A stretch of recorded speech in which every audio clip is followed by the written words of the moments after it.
Welcome to November and another edition of DB2 Bets brought to you by BetStamp, where we use that BetStamp app to find the best odds available across all of the different sports books, and by Yup Beer. Visit yupbeer.com to find a location near you. Even though we're in negotiation phase right now, things are looking a little weird with Yup Beer, so that's why we're taking a sip of some Asil over here.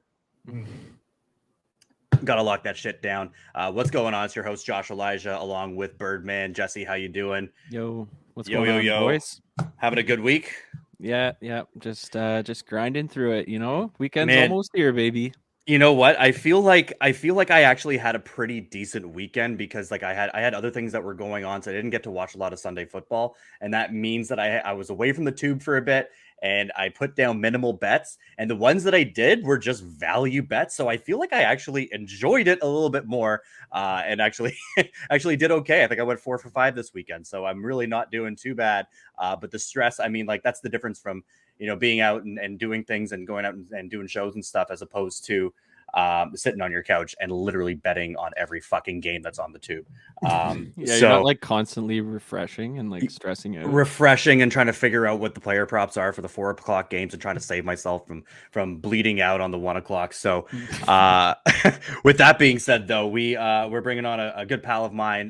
Met this guy years ago doing the circuit in Seattle. He's a fellow comedian and a San Francisco's 49er super fan, if you will. It's my boy, Dustin Hempstead, a.k.a. Nicky The Nose. Dusty. Good to see you, my man, all the way from the Bronx. How's it been? How you doing, buddy? I'm good. I don't live in the Bronx, Manhattan, but I'm great. Man. Yeah, okay. Fair enough, man. Someone else said the Bronx today, too. My boss. I'm like, oh, no, bro. I'm not tough enough to live up there. Okay, no, fair enough. From Manhattan, man. How are things doing? What's going on down there? Tell me, how have things been? Oh, buddy, I'm chilling, just relaxing. I think I told you off camera, or whatever, that I haven't bet in 3 weeks, so it doesn't line up. Yeah. But so that's why we have to be able to jump on this so we can hash out a couple bets here. But please do share with me, because up here in Canada, this has been kind of a topic that we've been talking a lot about, especially north of the border. How back in April, a lot of gambling through sports books has been legalized, and that's when things caught fire in Ontario and across Canada. So it's definitely all the rage up here now, but definitely different from down in like New York and down in the States. What has been going on with you? Why has it been 3 weeks?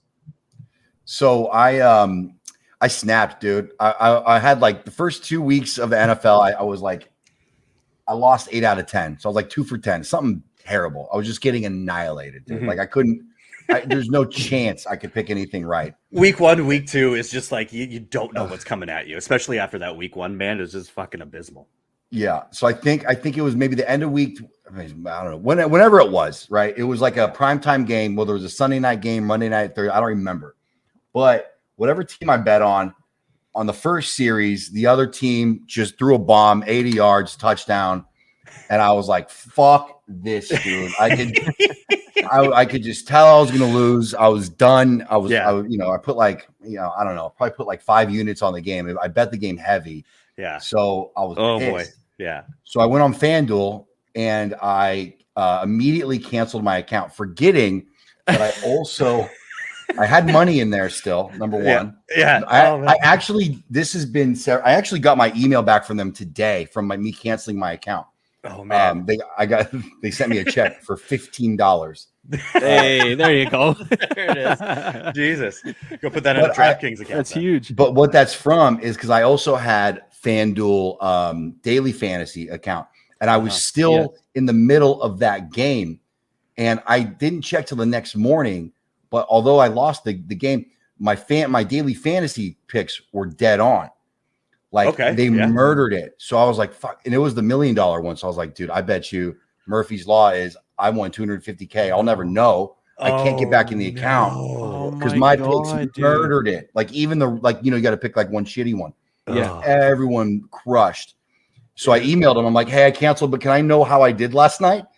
And they responded today, which was roughly 3 weeks. And they didn't say how I did, but they said they're sending me a check for $15.62. Yeah. So I don't, they might be lying. Maybe they saved money. Who knows? Yeah. But anyway, I just fucking lost it, bro. Yeah. But when I canceled it, there's an option to opt out of gambling in New York State across all platforms for a X amount of time. They can do 1 day, 2 weeks, whatever. The maximum is 5 years. So in my rage, I just said, fuck this, and clicked 5 years. And no. Oh, and it's so just like the fantasy story that you were just talking about when you rage went and put your entire team on the fucking waiver wire. I like to self-destruct, bro. So yeah, dude. Listen, it's a business and it's taxed. I can easily get back in, I'm sure, if I email them, but I gotta tell you, it's been nice to just watch the games without the extra stress. Yeah. And I've been picking alongside just to see how I would be doing, and I'd still be losing. So, so there it is, and you get to keep your money. You get to keep your $15.62 fucking cents for now. Yeah. Wow. I mean, that just goes back to what I was saying earlier, where it's just like, especially like on a Sunday where I was away and I wasn't watching a lot of the games or anything like that, just a couple picks on the side, and I feel like I enjoyed it more than actually spending a whole Sunday on the couch. This isn't good when you're sponsored by a gambling site, right? Yeah, right. Exactly. I missed the itch though, bro. I need it. We're getting you back in. This is the way that we can kind of ease you back in is with this show here. But a little side note here, Bert. Dustin and I are foes when it comes to football. My team is the Rams and his team is the 49ers. And like, man, I just got to ask you, like last year, especially like meeting in the playoffs as well. Not for nothing. I'm not going to rub it in your face or anything. It's been plenty of time. Go ahead. Absolutely. I'm over it. I already did enough of it on social media anyways, but your experience in SoFi, I got to know what it was like, because like, especially with the Rams, I'm the first to say it. We have a shitty fan base and not a very loyal fan base in that sense either. So with the takeover of the 49ers fans in SoFi for that playoff game, for any game really, what is it like being in that atmosphere? It's pretty sick. I mean, it was so awesome that I almost flew out last weekend just to experience it again. Yeah. And we lost. But one of the reasons why I didn't go is because we lost. I didn't want to be bad luck, right? Like I didn't want to go again and lose again. I'd never go back. What do you mean? You guys won. No, we lost the championship game. That's the last time I went. Yeah, exactly. So I'm superstitious like that. I'm like, I don't want to go. I don't want to ruin it for them. Yeah. But you must. The experience was sick, dude. Like the stadium is amazing. All right, like it's you probably know this, but the field in the whole first level is underground. Yeah, exactly. Right. So the stadium doesn't look super tall. It looks short, right? Or it doesn't look very tall, and then it's hella loud, bro. Like, it's obnoxiously loud actually, because they have a DJ and they play the music at full blast, dude. And it's obnoxious. That part sucks. I got to be honest. Probably for everybody. Like, it's not fun. They're just drowning you out with music, and it's just like, all right, dude. And the DJ sucks. Enough. Come on, everybody! I want it. And like, he's talking. It's not like a normal NFL game. It's a fucking DJ. It's like, relax, bro. Like, I'm stressed about the game. I kind of put that with Vegas as well. You got fucking Steve Aoki blaring music as well. It's just like, bro, I'm here for the fucking game. Like, I don't need you. I mean, like, it's great. I guess I'm kind of getting a concert out of it too. But like, I'm here for something completely different. And it's crazy. I don't think it'll last. I don't think that kind of shit will last. I think they're trying to drive more people there that maybe don't watch the NFL. But fuck that, dude. This shit sucks. Yeah, man. But like, dude, to what would you say was the split? Because like SoFi's got like 70,000 capacity. Was it an actual like even like 50-50 It was 100% even. Yeah. Like it was even Steven, dude. That's crazy. From what I heard, because I had a few friends I was with that were at the previous game, right? Because we played 3 weeks earlier. Yeah, exactly. Which was essentially a playoff game for us to get into the playoffs, right? Get in. And we ended up losing that game, Yeah, and so we won, and that game was 70-30 split. Everyone told me, like, it was a full-on takeover. Yeah. No, that was nuts. That's crazy, man. Yeah. And I'm close. I was going to say, I'm close with the team, right? Like, my best friend is the assistant GM. And I say that to say I can hear from what they say, right? And, like, how fired up they get. Like, it really means a lot to them. Yeah, you know what I mean? Like, they get fired up. Like, it's something. It'll be hard, even when your fan base grows. It's not. Your fan base does suck, but it's not fair, bro. You have St. Louis to LA. Yeah. And then, You have LA has had no team for 20 years. So you have a ton of Niner fans down there. You have a ton of Raider fans down there. And then now you have the home team and then you have random Packers and whatever, like the national teams, right? Charger fans do now. And then you're splitting, a lot right? In there, yeah. It's gonna be hard for them to build a giant, like a big fan base, I think. Yeah, absolutely. I mean, like it's been tough over the years. I mean, you obviously, like you said, you've gone years and years without having an actual NFL team, and then all of a sudden, bam! There's just all like so much going on in that city, and a lot of people that are still pissed that are like, "Fuck that! I'm not going to be a Rams fan anymore. They belong in St. Louis." But it's like in reality, they actually do belong back home in LA. So I mean, it will take a while to build the fan base. I'm happy with the Super Bowl last year and everything, so we'll take that. But right now, it looks like your 49ers, even though in the long run, with the picks that you gave up, it might not look as good. But I mean, for right now, if you're trying to win right here, right now, you got to be ecstatic.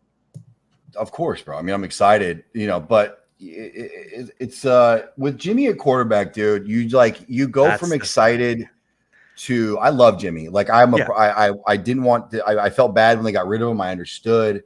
There's a lot of Jimmy slander from the Niners fan base. I'll never do that. No, but he does give you heartburn every game, most of the time. Last game, the Rams game, he did great. But bro, you guys could have won that game. There were 3 plays, everything changes, and they were all his fault, or 2 of them. Yeah, 2 of them were going to be his fault, right? Yeah. He threw it straight to Jalen Ramsey twice. Yeah. And Ramsey just missed it. So the game, one of them, he walks into the end zone, right? Yeah. So, and then the McCaffrey fumble that we happened to grab. I forgot one of the receivers grabbed it, right? Those 3 things go the other way. The whole game's different, I think. Exactly. I mean, like, hey, it's you guys are playing some exciting football right now, and like it's not for nothing. I mean, like I'm never gonna like the 49ers. I'm never gonna be cheering for you guys, but like you shouldn't. I've always liked watching Christian McCaffrey because it's CMC. Like it's he's fucking incredible. So it just sucks that like the Rams didn't make a move for Christian McCaffrey because it's like, I mean, like guys. No, they did. They tried. I know this. I know this to be true. They tried. It was a race. They just didn't have enough. The Rams. They just didn't have enough draft picks, or like I don't know how that ended. I think the Niners just outbid them. Yeah, I think we just outbid them. At the end of the day, because we really needed him. I mean, we fucking don't have an RB1. I mean, like they say it's Henderson, but I mean, like I don't honestly think that they're. Yeah, what happened to Akers, dude? Dude, like he was supposed to start. Who knows? I have no idea, and he's just ready to move on from the team, and like I guess it looks like we're fucking ready for that too. And I just have no idea what's happened to him this year. It's just crazy to be able to come off a Super Bowl like win like that, and then not have any sort of chemistry with the team after that. So, hey, we'll have to wait and see. This year's not looking as good for us Rams, but I mean, all the power to you guys and your 49ers. I mean, like, fuck, if we'd be having a different conversation, obviously, if it went the other way. So, never know, bro. You never know. You never know. But let's jump into some picks here. Let's chat about it. You got some interesting picks. A couple of them I really do like. A couple of them I got some questions. So let's start off with the New England Patriots against the Indianapolis Colts on Sunday. Listen, I was picking in a pinch. I was going off of. Let's get some confidence behind these fucking picks. There's not a ton of confidence. There's no confidence behind any of them. I'll tell you my logic. Okay. First of all, my logic is even when I do think about it, I'm wrong. So, so think opposite, right? Okay. So like, that pick, the Colts. I mean, they're moving on from Matt Ryan. Yeah. Right. You have us. Didn't they just got rid of the running back. And I'm just, I don't know. They're just on the way down, and the Patriots are just kind of hanging on. So yeah, exactly. I'm just guessing that the locker room is done in Indy and still holding on in New England. Yeah. And I think New England's at home, right? Weren't they at home? Yep. It's in New England as well. So yeah, I believe in Bill Belichick. Yeah. Oh, by the way, side note. Yeah. Did I pick Houston as one of my 5? No. We got. I mean, we were talking about it. We're talking about it because we're recording right now. So obviously, this won't be in our weekend picks. But are they covering the spread as of right now? They're up 7-0 right now. Beauty. There it is.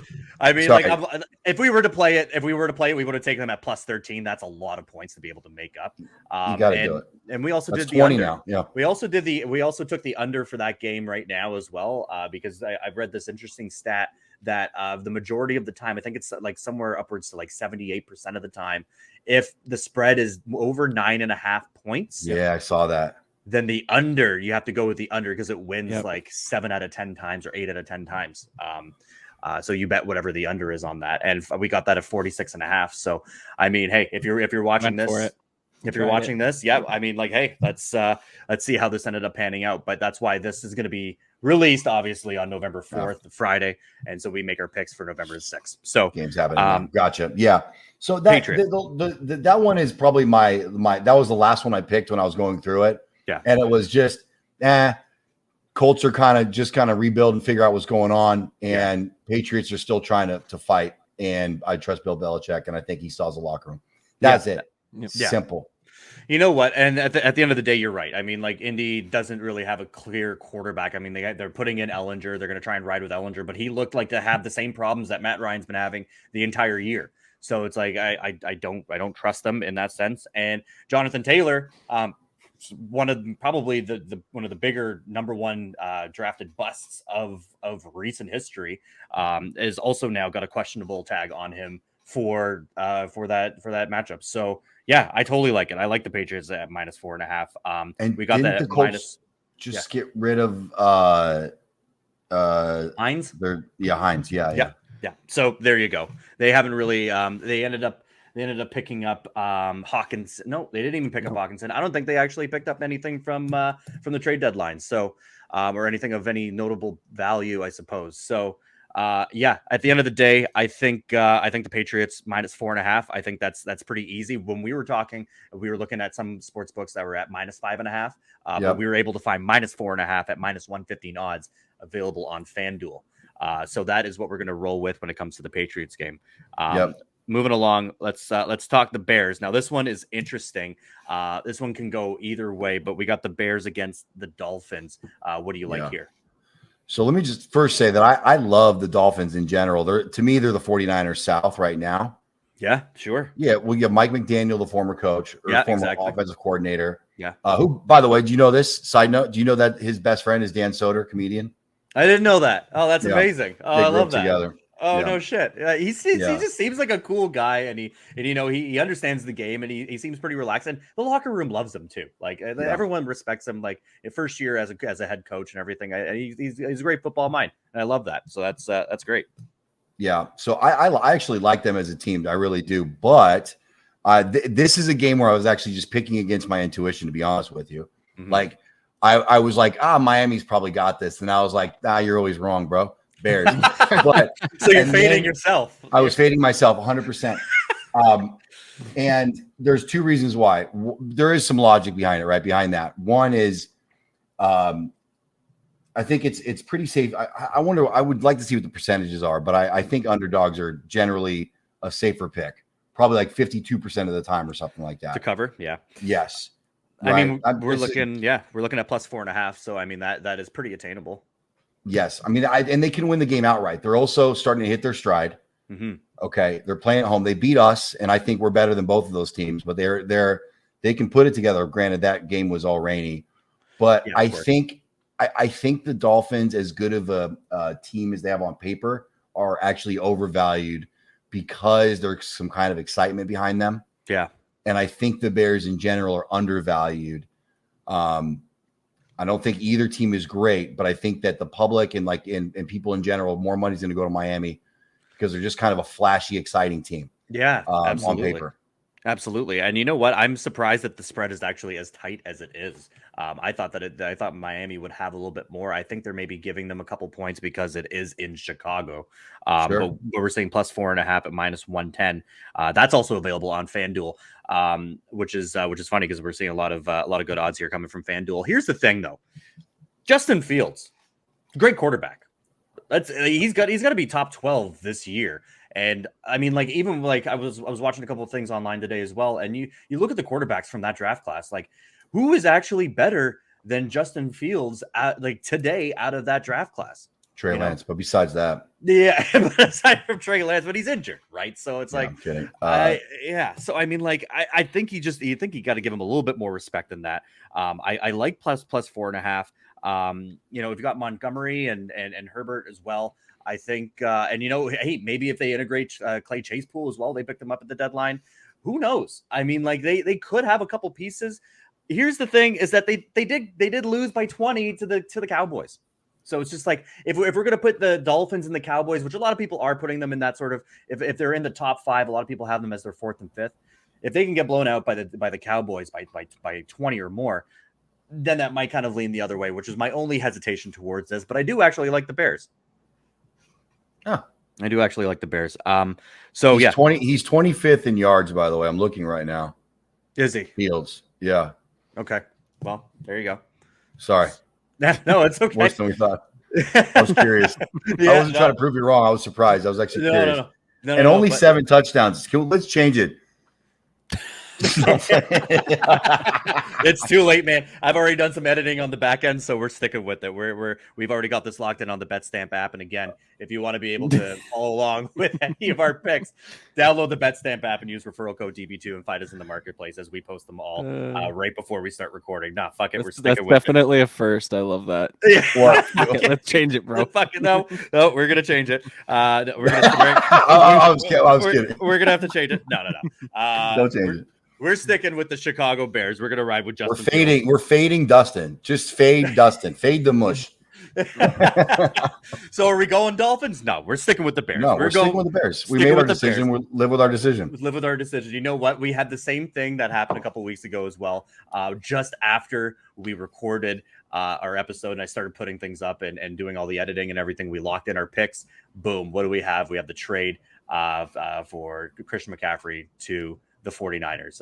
Then I'm like, and I had already picked the Chiefs, and I'm like, oh fuck, like I don't know, man, like this could swing things in a lot when it comes to that matchup.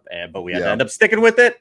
And you know what? It worked out because at least for us, at least for the show. So by the way, that fucking team. I mean, Christian McCaffrey could be in full swing and understand the whole playbook. I don't think it'd be tough to beat that team. That team is we can beat that team, but I think right now they would beat us 6 out of 10 times. Let's say that. Absolutely, man. The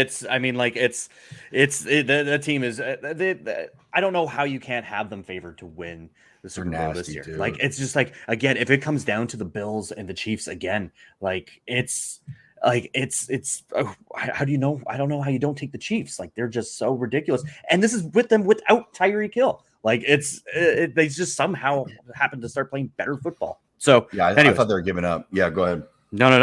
I mean, like it's crazy, but we digress here. We're gonna stick with our Bears, Chicago Bears, the Bears, plus 4.5, minus 110 on FanDuel. Before we started recording, you were mentioning something about chatting with the CEO of FanDuel themselves, and this is the reason why we don't parlay a lot of our picks. I mean, you can go ahead parlay the Patriots and Bears if you want. But we like to keep our single bets simply because we are line shopping on this show and we're trying to find the best value across the different sports books. So if there are better values in other sports books, we're obviously not going to be able to parlay across different platforms. But tell me what the CEO of FanDuel had to say when you're knocking them back with them. Yeah, so we were sitting down. My buddy introduced me to him real quick, and I just started asking about the business model immediately. It's just fast. It's fascinating to me. I was like, the first thing I said was, that you're a legal bookie, right? Like you're a piece of shit, right? You know this, right? Like you're preying on weak men like me, right? You know this. And he was like, But then I said, so tell me about the business model. Like right now, where FanDuel's at today, are you guys more in customer acquisition phase or customer retention growth and retention, right? Mm-hmm. You're trying to get more customers, or you're trying to get the current customers to spend more money? Yeah. He said the latter, trying to spend more money. They've got, of course they want to grab customers, but it's more about keeping and growing. Yeah. I said, cool. How are you going to do that? And he goes, you kidding? Fucking parlays, dude. Yeah. He goes, there it is. He goes, you have to be an idiot to place a parlay. He goes, parlays are for fun and only for fun, dude. Mm-hmm. Like they should be no more than 10% of your bets at most ever. And he's like, you're not going to win. He's like, we win. I was like, do you win what? 70%? He goes higher. I go 80, he goes higher. I go over 90, he goes over 90. That's insane. Wow. Fuck, man. Like That's 95%. That is fucking nuts. And you know what? Let's call it 90. Yeah. I mean, whatever. Yeah. Even still, if it's 90, like that is absolutely nuts. And you know what? Like parlays, there's just so many different variables, and that's why the odds are insane. And when you do hit, I mean, hey, it's great, but how much money have you actually lost from betting these before your last parlay hit, right? 8 to 10 leg parlays. I mean, like I preached this before. I stay away from them. Every now and then I'll do like a cute little 3-leg parlay. Part of it because I'm a pussy, but the other end, like I just don't want to continue to see my bets fall apart. Like it's just not the way that I bet. So that is really fucking interesting, man. Bro, and if you look at do you follow FanDuel on Instagram by chance or any of their social media? Yeah, I do. Yeah. Like, what do they post about? What's their really? Yeah. out of all books. Yeah. What's the only thing they post about? Parlays. All they post are screenshots of 25 leg parlay winners. Oh yeah. This guy bet $8 and won $18 billion. He's rich now. You can too. Yeah. So that's what I did tell him. I told the guy, I said, tell your social media team they're fucking killing it because they have me thinking I'm going to win a bunch of money. Oh, yeah. And I had a basketball parlay, 17 legger in the NBA finals. Yeah. And so my buddy and I, we got together, both Warriors fans. It was whatever we would clinch, game 5, game 6, whatever it was. Yeah. We sat down, we went through we did a bunch of all player props. Mm-hmm. That's the way. And we picked 17 player props. And so we talked it through and we decided, like I have a whiteboard right here. Yeah. I rolled everything out and we decided we went through every option and we would only parlay it. We'd only pick that bet to add to the parlay if we both agreed it was a guaranteed winner. Right. We hit 15 out of 17 and it was really like 15.9. Like the last two, one was never going to hit and the other one was like 1 point away. Wow. So that was $100 to win $170K.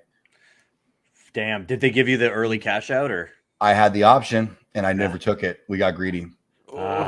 Man, that's the hardest part. That's nuts. And you know what? That's the thing with every one of these books too. Like they sucker you in with these boosts. And everyone in every gambling chat that I have, everyone's just like, "Oh, did you see the BetMGM boost for tonight?" Okay, I'm guilty for that for sure. No. I throw them in when it seems realistic. Like, so we have this group chat. That's their job. And it literally. I'm gonna tell them all to listen to this episode specifically because we should just rename it from Gamblers United to fucking parlay. I don't know. Fuck, man. No, man, it's fucking I'm done with parlays. I'll never do more than like a fun little three-leg parlay, maybe 4 if I'm drunk. But like that's not even. I'm done with drugs except Saturdays and holidays. Yeah. You know? And then other than that. There it is. All right, yeah. But we're gonna stick with the Bears then. Bears plus 4.5, minus 110 on FanDuel. Let's get back on track here and move over to the Seahawks. We got a division rival. It's funny that we got you on this week when the 49ers aren't actually on. They're not playing. They're on a fucking bye week. But we have the divisional matchup between the Seahawks and the Cardinals as well. Talk to me about that, Dusty. Yeah, so I think that I know that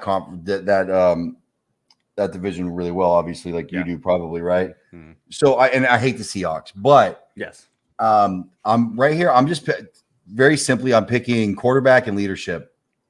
Simple, and then again, momentum of what it seems to me to be a crumbling Cardinals team, and a Seahawks team that's just solid.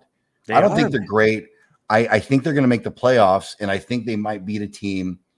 But I think that obviously Kyler Murray can go off, but I just don't think that he has the mental wherewithal to stick it out. So if they happen to get behind, he's fucked. At this point in the season, obviously you can go back to early in the season and say, well, he came back. Yeah. I don't know. I don't trust him. And I think Cliff Kingsbury doesn't have his team's ears. I don't think he has them anymore. I just don't. I mean, you look at Kyler Murray and Kingsbury, having that fight as well when they're up and they're blowing out the Saints, right? So it's just like there's obviously some chemistry issues. I mean, sure, Yeah. Hopkins is back, but like again, I don't trust the Cardinals enough, even though they have the edge at home.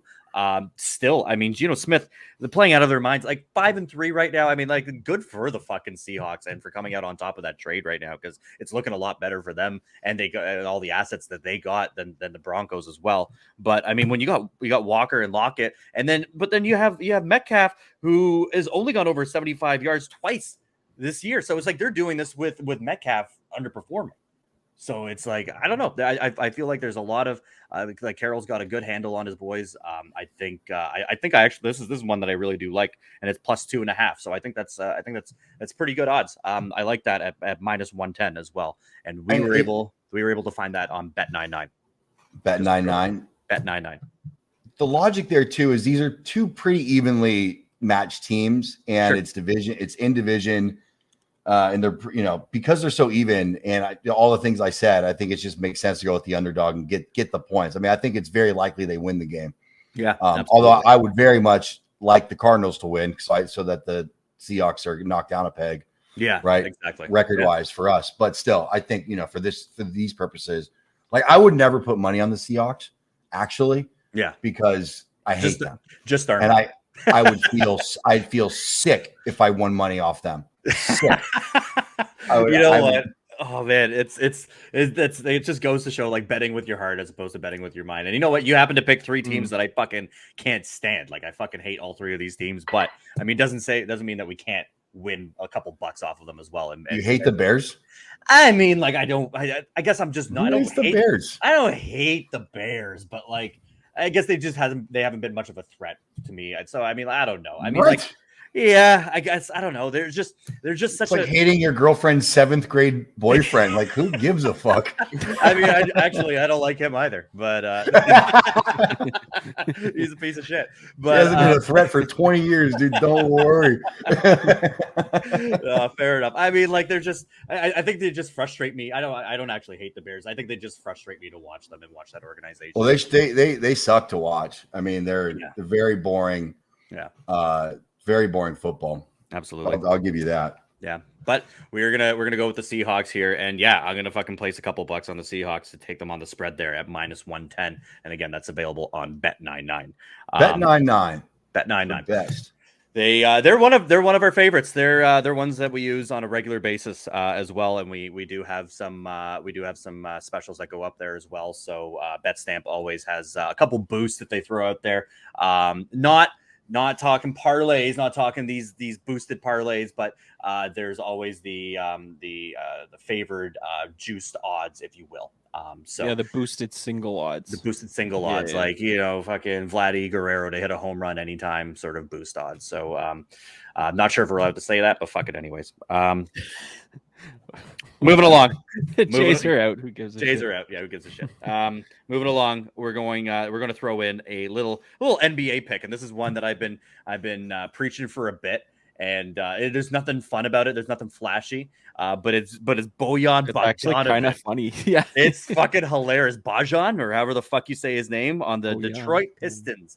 I got this guy in fantasy, and he's been actually a fucking stud. And all he does is jack up threes. That is it. That's his role.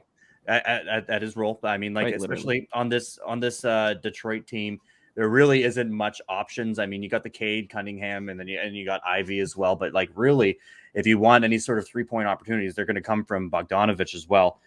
So they, for whatever reason, have the over at 2.5 3-pointers against the Cleveland Cavaliers, which I like, because I don't really think that they're going to be able to defend the perimeter as much. Jared Allen and Mobley as well. Obviously not as they're great in the interior, but on the perimeter, Mobley will be able to check him for a bit, but I think they're going to have to see a couple switches between, maybe LeVert or Mitchell. And we were talking about, it's just like some of these guys just flat out don't play fucking defense. No. So, not at all. He's been averaging 22 points a game, and he's hit 3 or more threes in his last 7 games straight. So for it to be at 2.5, I really don't understand why. And there's been only one game that he's hit less than 2 threes this season so far. Yeah. Yeah. I don't know how much longer that's gonna last. Like I like the 2.5, so you might as well just hammer that until it changes. Might as well take that. I mean, I don't see Yeah. it was at 1.5 before, and I've made a couple bucks doing that. Now it's up to 2.5, but it's like, yeah, still. I mean, like he's hit 3 threes consecutively in multiple games, so I don't see why you shouldn't. Even his lowest scoring game this year, 14 points, and then he hit 3 3-pointers out of that. So yeah, he's jacking them up. He's not really good for much else except for points and 3-pointers. If you're looking at it from a fantasy perspective, he's not going to get you much more than 4 rebounds, maybe. But when it comes to 3-pointers, yeah, if it's a 2.5, take it. And the best odds that we were able to find are on DraftKings for that as well, and that's at -160. Not a lot of options that are out there right now, but DraftKings always seems to have the early beat on player props. So they just added on Friday. They just added a pinnacle as well. But there we go. -162. So there you go. Best odds in the market out there. You guys selling bets out here. I like that. That's the point of this game. I mean, like, hey, it's I believe in your bets. I definitely do. I mean, even though you don't really believe in them, you did sell them to me. So well, I'm gonna bet. I have a bookie. I just haven't talked to him in a year because I owe money. But you, Hey, listen. I was down. I'll make this 30 seconds. I was down. So we have an agreement where I don't get paid or pay him till I'm up or down $5,000. Right. Until that, it's just free reign. Oh wow. Okay. So great. This is last season. I was down 4,800 after week 3. Oh. Okay. And I was like, I don't want to pay this guy, dude. I actually texted him. I can find it somewhere. I texted him it was like a Sunday night game, and I was getting smoked. And I go, hey man, I was giving up again. I go, hey man, I'll pay you. I'm just gonna pay you tomorrow, dude. And he goes, well, you're not at $5,000 yet. I go, I don't give a fuck, dude. He goes, think about it. Tell me tomorrow. So the next day, I said, never mind. By Super Bowl. By the end of the game, I actually won money on you guys. I actually used the Rams. The last Super Bowl at the very end of the season, I was even. Oh man, crazy! And because of you guys, I won nuts. 500 on you guys or something like that. Oh wow! So you took that final 200 that was there, and you're able to whittle your way back. Because I don't know if I'm down 4,800, I probably would have done the same thing too. It's just I'm not coming back from this. This is insane, buddy. I chipped away $100 to $300 at a time. Oh wow, dude, that's commendable. You've had quite the history, and you were saying that you're going to share the story with us. How you used to run back in the day. Why don't you share that before we sign off here? Yeah. Okay. So around 2009 or so, I was really broke, and I had quit my job. I hadn't worked for about close to a year, and I worked in these card rooms. My buddies and I would promote these card rooms in LA. They were really big at the time. Yeah. We'd put together private poker rooms, and we have security and bottle service girls, and we'd have stars in there and fucking poker stars and all everyone, right?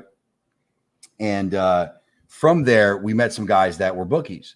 So my buddy calls me one afternoon, and he goes, "Hey man, you want to make some money?" I said, "Yes." He said, I say yes. He said, you have friends that bet? I said, of course I do. He goes, will they bet with you? I said, of course they will. He said, okay, all you got to do is take their bets and you win on their losses. I go, perfect. They always lose. That's amazing. I go, perfect. So to get started, to get the job, I had to go meet this guy. We'll call him Frank. I had to go meet this guy, Frank. And at the time I was in my mid-20s. And he was, I don't know, he was probably my age. Now he's in his 40s or something. He was in New York. This is in LA, but he was like a New York dude. Only wore fucking, jumpsuits or whatever, Soprano style. Yeah. And had white hair. And so I met him at this dive bar in Eagle Rock, LA, on a Sunday night. And I go in there, and he goes, Dustin. I go, yeah. He goes, all right, come to you got a car outside? I go, yeah. He goes, all right, let's get in your car. So I get in the car, and he goes, all right, give me your ID. I said, excuse me? He goes, well, I got to know if I can trust you. I said, I got to know if I can trust you. Give me your ID. He goes, excuse me? I said, hey, you want my money or not? He goes, all right, fair enough. So we exchange IDs. He takes a picture of mine. I take a picture of his. This is important for later. So the season starts. Basically, the way it works is I take my friends' bets. There's a website that's set up in Peru. Yeah. They, it's like a fake sports book, right? It's really at just this time it's gotta be in Peru. 2008 or something. Yeah, exactly. So basically, if my friends lost, I got 10% of the loss, right? And if they won, it went like they had to be down overall. Their account had to be down for me to make money. Like if they won 10 grand today and then lost $5,000 tomorrow, I'm still down $5,000, right? Yeah. I'm not getting paid anything. Their account has to be down. So, I had to go pick up the money when they owed it. And then I would deliver the money to them and pick it up from some runner, right? Some guy would just bring me cash every Tuesday. Mm-hmm. So basically I was just a runner. I was an intermediary. So anyway, of course, somewhere around week 8, one of my bettors, this Sicilian dude up in the Bay Area, he put like 5 racks on the Giants, Eli Manning. And I don't remember what it was, but Eli had some miraculous fucking pull it out of your ass comeback, and they covered, and he won $5,000. And I was like, God damn it, because I was finally gonna make money. So I was so mad he won. Here you are, you want to be happy for your friends, but you're like, fuck, like that's not good. I didn't give a fuck. Fuck him. Business. I wanted money. And Anyway, so I'm like, all right, well, I own $5,000. Good for him, whatever. So the next day, I hit that guy, what I call him, Frank. I called Frank up and I go, hey, we need dude's money. He goes, oh man. Yeah, Dustin, we had a problem with your boy. It seems the way he was gambling, you're new to the business, so I'll explain it to you another day, but he was cheating. I said, he was what? He said, yeah, he cheated. I said, he did what now? He cheated? How the fuck did he make Eli Manning make that pass, dude? Yeah, no way. He goes, nah, he's like, you wouldn't understand. I go, I don't understand. But I know I owe my friend $5,000. You don't, I do. Yeah. And you owe me. And he's like, hey, listen, don't worry about it. We'll take care of it. We're not paying him. Hangs up. I'm like, dude, I have to deliver this news. $5,000. This is not current inflation. This is like 10 grand a day. Yeah. So, or 8. So I call him up and I go, hey, I got bad news, man. They're not paying you. And he knows I'm a runner. And it turns out he was actually a bookie. I learned later he was using us to hedge his other bets. Oh, for no his way. book. There's so many layers to this. Yeah. So he knew exactly what they were doing. He's probably done it. So he was like, listen, I get it. He's like, but Dustin, you owe me the money then. I'm like, I hear you, but I don't owe you the money. You know, I'm not the bookie. I'm the runner. I'm the runner. He's like, I know, but I didn't bet with them. I bet with you. He's like, you owe me the money. I'm like, no, I don't. And so I'm like, I tell you what, I know the guy's address. Let's go. So, so I go sit on the guy's house for 3 days in Marina Del Rey. And I just wait in my truck for 3 days. And I never see him, but I keep calling him and I'm just telling him where I'm at. I keep telling him I'm at his place and I know remembered where he lived. Yeah. Is the answer. Well, one Saturday morning, I get a call from and again, I lived in LA. So I got a 917 area code number, right? New York area code. Yeah. And I was hungover. So I let the call go to voicemail. And about 3 hours later, I woke up and I listened to the voicemail. The voicemail said, hey, Dustin, how you doing? This is the office. Now Frank tells me that you tell him that if he doesn't pay you, you're going to hurt him. You're giving him threats and you're saying you're at his house and etc. Do me a favor. Count your blessings. And he hangs up. Dude, I am fucking so scared, dude. I'm so scared. I'm like pacing my bedroom. I'm like, what did I just do? Who am I working with? And so I call the guy back immediately. I don't wait. And I get a voicemail. He doesn't answer. Oh my gosh. The voicemail message is like, hey, how you doing? This is Bob. It sounds like an accountant. Hi, this is Bob. It's no, hey, how you doing? Office. It was like, so I go, no. So I leave a voicemail and I go, hey, Bob. Oh, I'm sorry. The office. Hey, go fuck yourself. You owe me $5,000. And I hung up. Oh, wow. Dude. Because I learned a lesson a long time ago. If you're gonna get involved in gangster shit, you better be a gangster. You better do it. Otherwise, right? Like if you're, you know, they're going to smell blood. So be fearless. I was scared out of my mind, but I wanted to act fearless. Believe me, I was scared. But again, why not? I get a call back. I answer. He goes, hey, listen, fucko. And he says my address. Oh.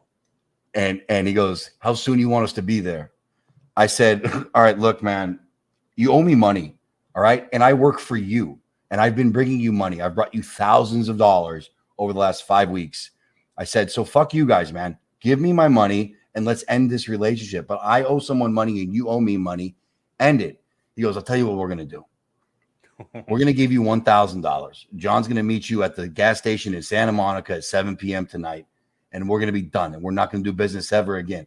I said, no fucking shit. We're not going to do business again. Fuck you. No kidding. And he goes, don't try anything stupid or we know where you live. I said, I don't give a fuck. So, wow. Again, scared out of my mind, acting gangster. Yeah. So I call my buddy who I know has and I go, hey man, I'm going, I need you to come with me. I don't know what I'm going into here, but I owe this guy $5,000. I'm going to give him $1,000. He's a gangster. I don't know what's going to happen. I need you and some just in case for protection. Jeez. And he goes, no. He goes, I'll give you, but I'm not coming. I go, fine. Thank you. So I go and I pick it up, drive over to the gas station. I have the, you know, I don't have the, they owe me the money, so I don't have the money. So I'm going to pick it up. Yeah. And I get to the gas station. It's the Unical 76 in Santa Monica. It's like the only gas station in Santa Monica. Yeah. Yeah. And I pull up and I was driving a Toyota Tacoma and he walks from the back of the gas station. Like he's hiding from the back. He comes from the back and I get out of my truck and he's coming in his goddamn, you know, sweatsuit, you know, soprano sweatsuit. Of course. I can see it all. And he walks up and he goes, Dustin, I'm sorry. Hey, listen, no hard feelings. And I go, all right, man. He seemed calm. Like it seemed like his energy seemed fine. Of course. So we dab and we hug and he feels. Oh. Shit. And he goes, what's this? And I go, hey, I didn't know what you were going to do. Yeah. No, fair. I go, you got the money? He goes, I got the money. I said, then we're good. That's it. He goes, and then he goes, again, I'm so sorry, man. I go, you know, thank you. I go, that was fucked up. You fucked me, dude. So thank you. And, you know, maybe I'll see you around. So he walks away. But as he's walking away, I see there's another guy that comes out the back. And he's like a big Harley Davidson, flowy, scary looking monster. Motherfucker. Oh, and man. He gives a hug and he goes, good job. And I'm like, the fuck is going on here, dude? So I just got in my car, fucking. I drove and gave that money to someone that would give the other guy the money. It was and I'll end the story because there's a lot more to it, but we don't have time. I'll say that should have been my last day being a bookie, but it wasn't. And the next bookie did the same thing to me, but at $10,000 to the same player. Oh my gosh. No. This shit doesn't stop.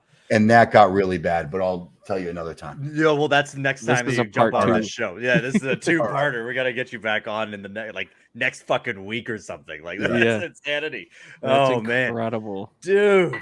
Oh, so many questions. That is fucking incredible. We were talking before the show. I hadn't realized that story was gonna have so many fucking layers. That you're a maniac, by the way. You're fucking badass, dude. Holy shit. No, I'm not. Just understand, I was scared. Scared the whole time. Well, yeah, but you had to match them pound for pound sort of thing, and you're absolutely right. Like you can't start acting like a bitch because they're gonna smell blood in the water. That's exactly it. I wouldn't have got that $1,000, and who knows what. So anyway, oh wow, that's insane. Well, I don't know how you even end the show. We can't even end the show with our regular fucking segment here. But we might as well do it. We're gonna jump right into it. Bing, bing, bing. The pick and roll.